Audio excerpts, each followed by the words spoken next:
नमस्कार, आप देख रहे हैं अपना बिहार और मैं हूं आपके साथ विभा उपाध्याय। बिहार के सभी मेडिकल कॉलेजों के जूनियर डॉक्टर बुधवार से हड़ताल पर हैं। जूनियर डॉक्टरों की हड़ताल की वजह से ओपीडी सेवा प्रभावित हुई है और मरीजों को खासी परेशानी का सामना करना पड़ रहा है। जूनियर डॉक्टरों के स्टाइपेंड बढ़ाने की मांग लगातार जारी है।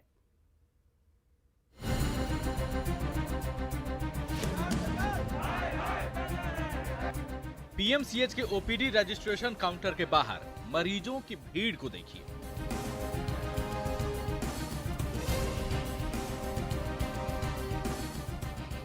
मरीज और उनके परिजनों को काउंटर के बाहर घंटों खड़े रहना पड़ा।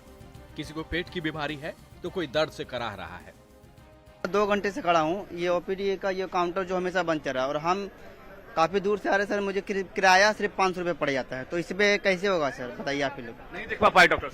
दिखवा कहाँ सर, यहाँ पर्ची ही नहीं कट रहा तो डॉक्टर कहाँ से होगा। मरीज दर्द से बेदम है और परिजन परेशान है, लेकिन इनकी सुने तो सुने कौन। जूनियर डॉक्टर स्टाइपेंड की मांग को लेकर हड़ताल पर हैं और ओपीडी पर ताला लटका हुआ है। चिट्ठा काटा जाता था, उसको बंद करवा दिया है उन लोगों ने।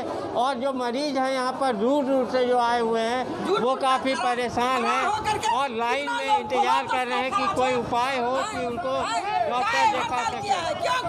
और इन लोग की मांग है कि अगर हड़ताल किया गया है तो इसका पहले एक दिन पहले कह दे, पोस्टर लिख दे कि एक दिन हम लोग से आए हैं, कोई कहीं से आया है। 200 रुपया 100 रुपया जाने का, 100 रुपया आने का भाड़ा लग जाता है। लोग आता है काहे के लिए कि हमको सही होगा, बीमारी सही होगी तो आधा से एक हिस्सा टैबलेट देता है। पटना सिटी के एनएमसीएच में भी एमबीबीएस के इंटर्न छात्रों ने हड़ताल के दूसरे दिन ओपीडी सेवा को ठप करा दिया। गनीमत बस इतनी है कि इमरजेंसी सेवा बहाल है। मेरा बच्चा की तबीयत बहुत खराब है सर, हड़ताल किए हुए हैं, डॉक्टर पुर्जा नहीं काट रहा है। पहले से गिल्टी हो गया, फीवर लग रहा है, 15 दिन से डॉक्टर नहीं देख रहा है। क्या बोला यहाँ बोला कि जाकर सब अटेंडेंट से जाके बोलिए। हम कल से आ रहे हैं सर, पुर्जा पर मोहर नहीं लग रहा है, दवाई नहीं ले रहे हैं, रीढ़ में दर्द हो रहा है। कल भी धरना पर लोग बैठे हुए थे, आज भी धरना पर बैठे हुए हैं। 2 दिन से दौड़ रहे हैं हाजीपुर से, दवाई मेरा 2 दिन से रुका हुआ है। नहीं देखिए, बोल रहे हैं कि धरना पर पैसे मेरा अथी नहीं हो रहा है, पूजा पर मोहर नहीं मार रहे हैं। कल भी आए थे, आज भी आए हैं। भागलपुर के जवाहरलाल नेहरू मेडिकल कॉलेज अस्पताल में भी हालात बाकी मेडिकल कॉलेजों जैसे ही हैं। पहले जूनियर डॉक्टरों ने एक दिन की सांकेतिक हड़ताल की बात कही थी, लेकिन हड़ताल के दूसरे दिन जूनियर डॉक्टरों ने जबरन पर्ची काउंटर को बंद करा दिया, जिससे मरीजों की परेशानी और बढ़ गई। लेकिन उनसे जूनियर डॉक्टरों पर कोई फर्क पड़ता नहीं दिख रहा है। हम लोग बस चाहते हैं कि जल्द से जल्द हमारी मांगे पूरी हो जाए और हम लोग जल्द से जल्द अपना ड्यूटी ज्वाइन कर लें। अभी कब तक स्ट्राइक पर रहेंगे? ये तो अभी हम लोग को नहीं है पता कि कब तक करेंगे। बस हम लोग चाहते हैं कि जल्द से जल्द हो जाए और जल्द से जल्द हम लोग ज्वाइन करें ड्यूटी। बिहार में कुल 9 मेडिकल कॉलेज हैं और सभी 9 मेडिकल कॉलेज के जूनियर डॉक्टर हड़ताल पर हैं। जूनियर डॉक्टरों की मांग है कि स्टाइपेंड बढ़ाई जाए। जूनियर डॉक्टरों का आरोप है कि नियुक्ति के बाद से ही स्टाइपेंड नहीं बढ़ाया गया है, जबकि सरकार ने हर 3 साल पर स्टाइपेंड बढ़ाने का वादा किया था। जूनियर डॉक्टरों की दलील है कि सबसे अधिक काम की जिम्मेदारी उनकी ही है, लेकिन काम के हिसाब से अब तक स्टाइपेंड का भुगतान नहीं हो रहा। जब तक स्टाइपेंड नहीं बढ़ाया जाता तब तक हड़ताल जारी रहेगा। यानी जूनियर डॉक्टर पीछे हटने को तैयार नहीं। सवाल है कि जब तक सरकार और डॉक्टरों के बीच समझौता नहीं होता तब तक मरीजों का क्या होगा। न्यूज़ 18 के लिए पटना से रजनीश कुमार और भागलपुर से आशीष की रिपोर्ट। सीमांचल के अररिया से उज्बेकिस्तान की 3 महिलाओं को पकड़ा गया है, जिनके पास भारत में एंट्री का कोई दस्तावेज नहीं है। महिलाओं के साथ 2 लोकल युवकों को भी पकड़ा गया, जिनमें एक 24 साल का मोहम्मद इस्माइल तो वहीं दूसरा 19 साल का युवक है। पूछताछ के बाद सभी को न्यायिक हिरासत में भेज दिया गया है।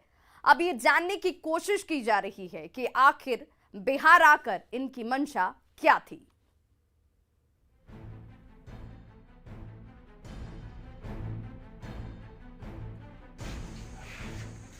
गाड़ी चेकिंग के दौरान ये तीनों महिलाएं अररिया में पकड़ी गई हैं। पूरा मामला जानने से पहले इन तीनों की आईडी देख लीजिए। पकड़ी गई महिलाओं में एक है यूसुपोवा डायना, डेट ऑफ बर्थ है 16 जुलाई 2003 का, यानी उम्र है 18 साल और नागरिकता है उज्बेकिस्तान की। दूसरी आईडी है राजा बोवा की, जिसकी डेट ऑफ बर्थ है 12 मार्च 1999, यानी उम्र है 22 साल। इसकी नागरिकता भी उज्बेकिस्तान की है। और तीसरी आईडी है राजा बोवा इनोवट की, जिसकी उम्र है महज 20 साल और इसकी नागरिकता भी उज्बेकिस्तान की है। उज्बेकिस्तान की इन तीनों महिलाओं के साथ 2 भारतीय युवकों को भी पकड़ा गया है, जो नरपतगंज के बसमतिया के रहने वाले हैं। उज्बेकिस्तान की 3 युवतियों को एसएसबी के जवानों में नेपाल बॉर्डर पर हिरासत में लिया है। बता दें कि तीनों युवतियां जो है अनधिकृत रूप से जो है भारतीय सीमा में प्रवेश कर रही थी। पकड़ी गई तीनों महिलाओं में से किसी के पास भारतीय वीजा नहीं है।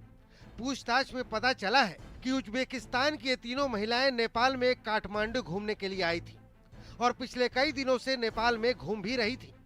नेपाल के कप्तानगंज दीवानगंज होते हुए बिना किसी वैध दस्तावेज के ये भारतीय सीमा में प्रवेश कर गई, जहां तीनों विदेशी महिलाओं को एसएसबी ने गिरफ्तार कर लिया।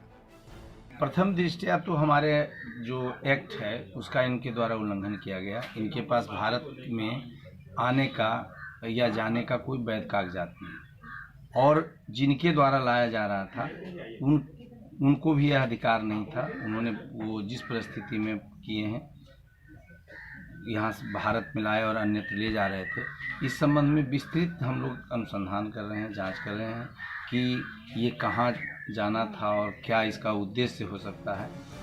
अब सवाल है कि ये तीनों बिहार में कहां और किससे मिलने ऑटो पर जा रही थी। अररिया के नेपाल बॉर्डर पर रहने वाले इन लड़कों का अंतर्राष्ट्रीय गैंग से कहीं कनेक्शन तो नहीं है।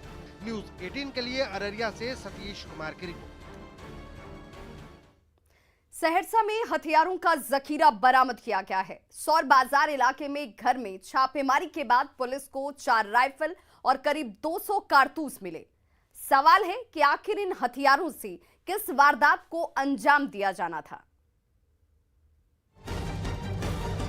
सहरसा पुलिस को बड़ी कामयाबी मिली है। सौर बाजार थाना क्षेत्र के नयानगर मुसहरी रोता में पुलिस की टीम ने छापेमारी की, जहां से हथियारों की बड़ी खेप बरामद की है। पुलिस ने 4 लोगों को गिरफ्तार भी किया है।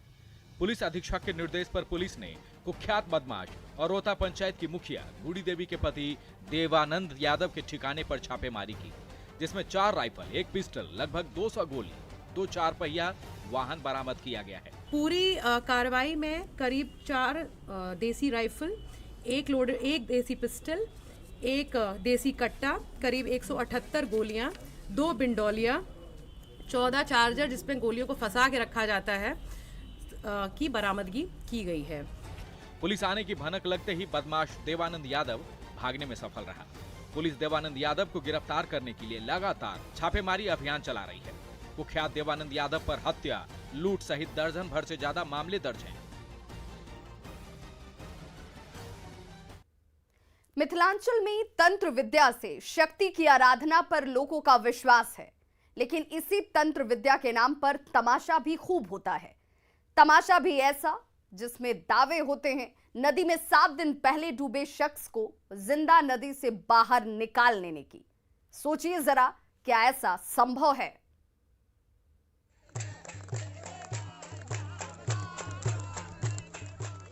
कमला नदी के किनारे भक्ति की जा रही है।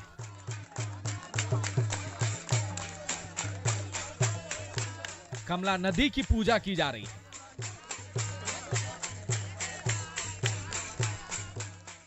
तांत्रिक ने तमाशा लगा रखा है।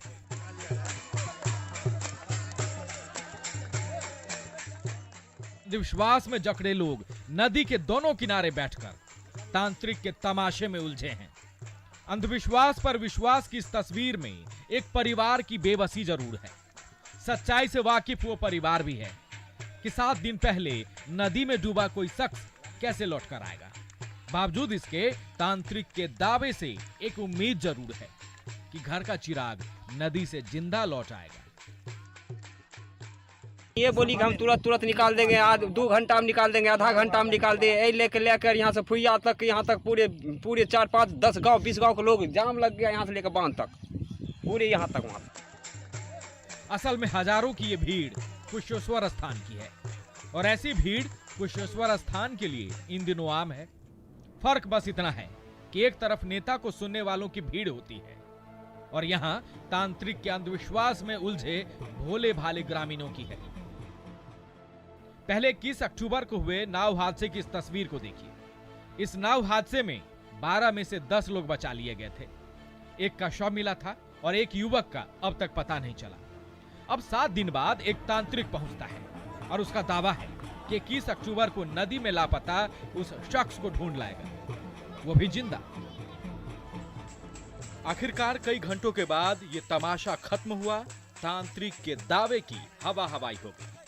जो लोग कमला नदी के किनारे इस उम्मीद के साथ बैठे थे कि 7 दिन पहले नदी में डूबा कोई शख्स जिंदा वापस आएगा, वो उम्मीद टूट गई और तांत्रिक के तमाम दावे भगते तक ही सीमित रह गई।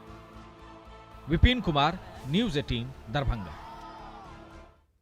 कटिहार में नाव पलटने से 2 लोगों की मौत हो गई है, वहीं 5 से ज्यादा लोग अभी भी लापता बताए जा रहे हैं। घटना बरारी थाना के बकिया सुखाए दियारा की है। बताया ये जा रहा है कि 1 दर्जन से ज्यादा लोग नाव से रानी चौक बकिया सुखाए दियारा से आजमपुर शंकर बांध बाजार जा रहे थे। इसी दौरान नदी में नाव डूब गई, जिसमें 2 लोगों की मौत हो गई। स्थानीय लोगों ने नाव पर सवार 5 लोगों को सुरक्षित बाहर निकाल लिया। वहीं 5 से ज्यादा लोग अभी भी लापता हैं। अंदर बकिया रानी चक गांव है। यहाँ पर नाव की दुर्घटना से लमसम 2 मृत लाश को निकाला गया है। नाव पर 15 से 16 आदमी की शंका जताया जा रहा है कि इतना आदमी उसमें था, लेकिन अभी तक जो 2 ही आदमी मिला है।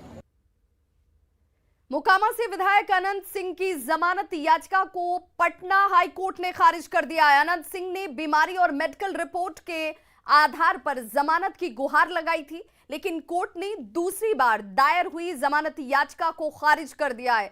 घर से AK-47 और विस्फोटक बरामदगी के मामले में अनंत सिंह जेल में इस वक्त बंद हैं। कोर्ट का यह कहना है कि आरोपी को अपने बचाव में कहने के लिए अदालत बार बार बुला रही है, लेकिन आरोपी अपनी बीमारी का हवाला देते हुए एक शब्द नहीं बोल रहे हैं। कोर्ट ने विधायक पर कानूनी प्रक्रिया के पालन में कोर्ट से सहयोग नहीं करने का भी आरोप लगाया है। पिछले बार भी कोर्ट ने जमानत अर्जी खारिज करते हुए 9 महीने में ट्रायल पूरा करने के निर्देश दिए हैं। मोकामा विधायक 2 साल से ज्यादा समय से इस वक्त जेल में बंद है। बीजेपी की प्रतिनिधि मंडल ने पटना में मुख्य निर्वाचन पदाधिकारी से मुलाकात की और तारापुर से आरजेडी प्रत्याशी अरुण कुमार साह के खिलाफ शिकायत दर्ज कराई है। अरुण कुमार साह पर पैम्फलेट और बीजेपी के बड़े नेताओं की तस्वीर लगाकर भ्रम फैलाने का आरोप लगाया है। बीजेपी प्रतिनिधि मंडल ने आयोग से कार्रवाई की मांग की है। एक बहुत ही गंभीर विषय को लेकर हम भारतीय जनता पार्टी का एक प्रतिनिधि मंडल चुनाव आयोग से मिला है। जैसा कि आप सब लोगों को जानकारी में है कि तारापुर में उपचुनाव हो रहे हैं। वहां के आरजेडी के प्रत्याशी के द्वारा और उनके पक्ष में एक पंपलेट जारी की गई है, जिसमें हमारी पार्टी के नेताओं, किसी खास जाति के नेताओं का तस्वीर लगा के वोटरों को भड़काने का एक दुस्साहस किया गया है, जिसकी शिकायत हम लोगों ने आज चुनाव आयोग को की है। 30 अक्टूबर को कुशेश्वर स्थान में विधानसभा उपचुनाव को लेकर वोटिंग होगी और प्रशासन ने शांतिपूर्ण और निष्पक्ष चुनाव को लेकर तमाम तैयारियां पूरी कर ली हैं। साथ ही चुनाव में गड़बड़ी फैलाने वालों पर भी प्रशासन की पैनी नजर है। साथ ही फर्जी वोटिंग करने पर भी सख्त कार्रवाई की चेतावनी दी गई है। सभी बूथों की वीडियोग्राफी कराई जाएगी। कुशेश्वर स्थान में कुल 310 मतदान केंद्र बनाए गए हैं और सभी बूथों पर पैरा मिलिट्री फोर्स की तैनाती की जाएगी। वहीं पेट्रोलिंग के भी पुख्ता इंतजाम किए गए हैं। व्यापक रूप से छापामारी अभियान, किसी भी प्रकार के प्रलोभन की सूचना पर उनके विरुद्ध कठोरतम कार्रवाई, ये सब कार्रवाई करने का निर्देश दिया गया है। 30 तारीख के चुनाव के लिए कई टीम्स बनाए गए हैं। मतदान केंद्रों पर CPF यानी सभी मतदान केंद्रों पर पैरामिलिट्री फोर्स का प्रतिनियुक्ति, क्रिटिकल मतदान केंद्रों का डायरेक्ट वेबकास्टिंग के माध्यम से आयोग तक रिले कराने का काम इस बार किया जाएगा। स्वतंत्र और निष्पक्ष चुनाव में व्यवधान डालने वाले किसी भी व्यक्ति से कड़ाई से निपटा जाएगा। मतदान केंद्रों के आसपास किसी तरह का जमावड़ा की अनुमति नहीं दी जाएगी। अगर ऐसा करते पाए जाएंगे तो ऐसे लोगों के विरुद्ध कड़ी कार्रवाई होगी। मतदान केंद्रों पे किसी प्रकार की बोगस वोटिंग का कोई भी प्रयास करता पाया गया तो ऐसे व्यक्ति की तुरंत गिरफ्तारी की जाएगी, कांड दर्ज कर उसको जेल भेजा जाएगा। और अब बात महापर्व छठ की तैयारी की।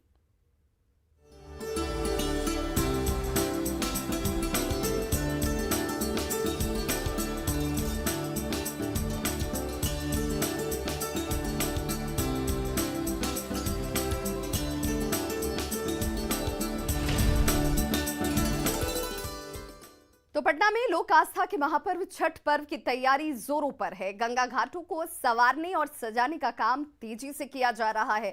गंगा नदी में जलस्तर बढ़ने की वजह से इस बार कई घाटों पर छठ पूजा संभव नहीं है, लेकिन जिन घाटों पर पानी कम है और दलदल की स्थिति नहीं है, उन घाटों को ठीक किया जा रहा है। राजापुर पुल घाट का जायजा लिया न्यूज़ 18 संवाददाता शैलेंद्र कुमार ने। पटना में गंगा नदी पर छठ घाटों का निर्माण युद्ध स्तर पर किया जा रहा है। ज़्यादातर छठ घाट जो हैं इस बार खतरनाक हैं, क्योंकि गंगा नदी का जलस्तर काफ़ी अभी भी बढ़ा हुआ है। ऐसी परिस्थिति में जिन घाटों पर पहले छठ हुआ करता था, उन घाटों पर इस वक्त पहुंचना ही बहुत मुश्किल है। जो घाट पहले से सीढ़ीनुमा बनाए हुए हैं वहां पर तो छठ पूजा करना आसान है, लेकिन जो कच्चे घाट हैं वहां पर काफ़ी मुश्किल है। और देखिए किस तरीके से घाटों पर इस जो निर्माण है घाट का, मिट्टी कटाई का, वो इस वक्त चालू है, क्योंकि मुख्यमंत्री नीतीश कुमार ने 3 तारीख तक सभी घाटों का निर्माण कार्य पूरा करने का निर्देश दिया है। राजापुर पुल घाट हम पहुंचे हैं, हालांकि यहाँ पहुंचने के लिए भी हमें काफ़ी मशक्क़त करनी पड़ी, लेकिन जिस तरीके से सरकार ने निर्देश दिया है उससे लगता है कि काम काफ़ी तेज़ी से हो रहा है और छठ पूजा के पहले तैयारी कर ली जाएगी। हमारे साथ यहाँ पर कुछ लोग भी मौजूद हैं, उनसे भी बात करते हैं। काफ़ी उद्देश्य पर आप लोग तैयारी कर रहे हैं जी। पूजा के लिए सब हो जाएगा? पूजा से पहले क्या कि मेरे अनुमान 1 तारीख से 2 तारीख तक हम हार्डली फाइनल दे देंगे। लाइट का तो 4 के बाद ही लगेगा, मगर घाट का निर्माण हम 1 तारीख से पहले 1 तारीख से 2 तारीख तक फाइनल दे देंगे। इस पर कितनी पूरा इलाका है गंगा नदी का, और ख़ास तौर पर देखिए ये राजापुर पुल से लेकर के यदि हम गांधी मैदान तक की बात करें, और दूसरी ओर इधर हम हमारे दाहिने साइड जो पूरा जो इलाका है वो दानापुर तक की हम बात करें, तो काफ़ी मुश्किल है यहाँ छठ व्रतियों को पहुँचना। लेकिन फिलहाल काम यहाँ पर तेज़ी से जारी है और सरकार की तरफ से जो निर्देश मिला है उसके बाद ये कहा जा सकता है कि अभी भी कई घाट ऐसे हैं जो खतरनाक होंगे, जिन पर लोगों को छठ पूजा करने मुश्किल होगी। लेकिन दूसरी ओर चुनौतियों के बीच काम युद्ध स्तर पर जारी है। शैलेंद्र, न्यूज़ 18 पटना। और इस वक्त बड़ी खबर आ रही है दरभंगा में। समस्तीपुर के आरजेडी जिलाध्यक्ष राजेंद्र सहनी सहित 3 लोगों को गिरफ्तार किया गया है। आचार संहिता उल्लंघन के मामले में ये बड़ी कार्रवाई की गई है। वे कुछ लोगों के साथ चुनाव प्रचार खत्म होने के बाद भी घूम रहे थे। बिरौल थाना क्षेत्र के कोठी पुल के पास उन्हें गिरफ्तार किया गया है। तो खबरों का सिलसिला लगातार जारी है। आप देखते रहिए न्यूज़ 18 बिहार झारखंड।